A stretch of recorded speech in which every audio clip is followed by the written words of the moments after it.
Okay, it's Hillary. It wasn't just a one-week bump. Bernie Sanders is now taking out his TV ads. I think it's like a $2 million buy in Iowa. I don't know what that's going to do. He is unquestionably the biggest crowds, the most donors, and some real good basics to move his campaign forward. But he's not moving forward in the polls right now, and Hillary has got the bump. What do we make of this? Ruth Conniff joins us, editor of the Progressive Magazine. Ruth, good to have you with us. Great to be here, Ed. All right, your analysis of the move that Hillary has made in the most recent poll. Well, I think she did really, really well in the debate. And in a funny way, even though she is, for the second presidential election cycle, not in a row, but for the second presidential election cycle, she sort of came on as the inevitable candidate, got the big money, staffed up, built this kind of momentum of inevitability, and then had serious questions about her viability raised by an insurgent candidate who had a lot more grassroots enthusiasm.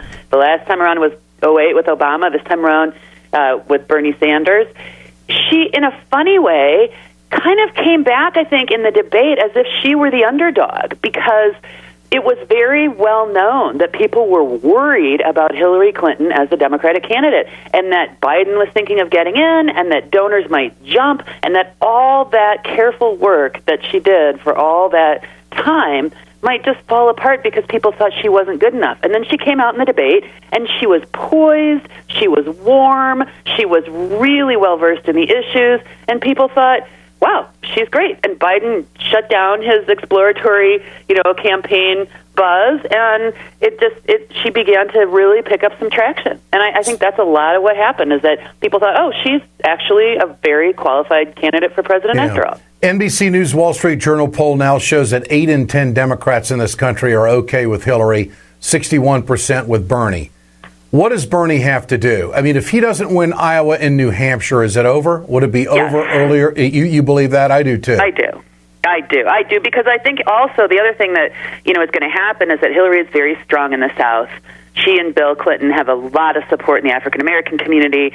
The South Carolina primary, which is the black primary, which is coming up fast, she's going to do very well. So I think in order to establish himself as a credible contender, Bernie Sanders has to do what it looked like he was going to do, which is win Iowa and New Hampshire, or at least one of them.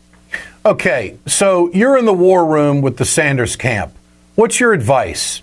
What's the next plateau? What's the next jump for Bernie? To sit back and see if these ads in Iowa work?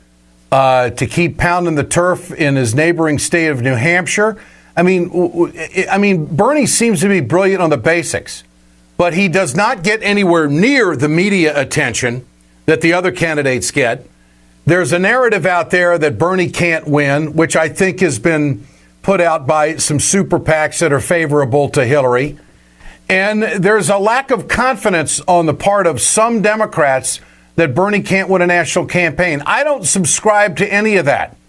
I think when it comes down to the middle class issues, and you got 51% of the American people making less than $30,000 a year, if those people get motivated, and if there is a voter turnout, Bernie could be the resurgent, insurgent candidate. But you're in the war room, Ruth. What do you say? I think one thing that needs to happen for Bernie Sanders is he needs some really fantastic surrogates to get out there, young people, people of color, women, and they need to build this narrative that why not? Why not now? If not now, when? And to say, look, everything that you're talking about economic inequality is true. Just the other night, I went to see Robert Reich. I interviewed him for the Progressive Magazine, and he packed the downtown public library here in Madison, Wisconsin.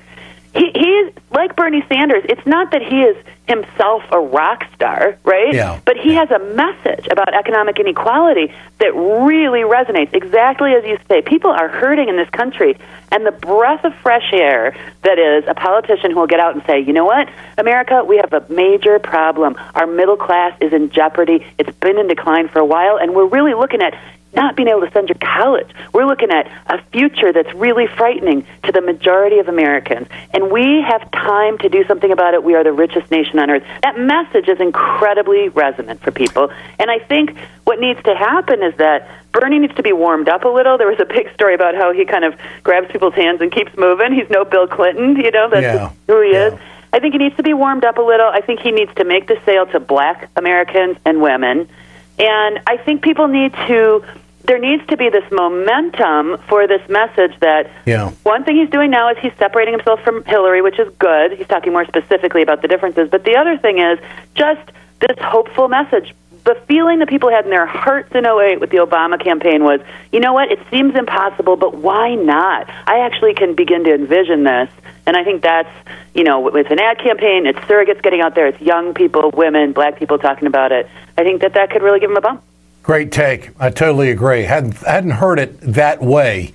You can never give up hope, and you can never stop selling hope, that's for sure. Ruth Conniff, always a pleasure. Good to have you with us. Great to be with you, Ed. You bet. From the Progressive Magazine, Ruth Conniff.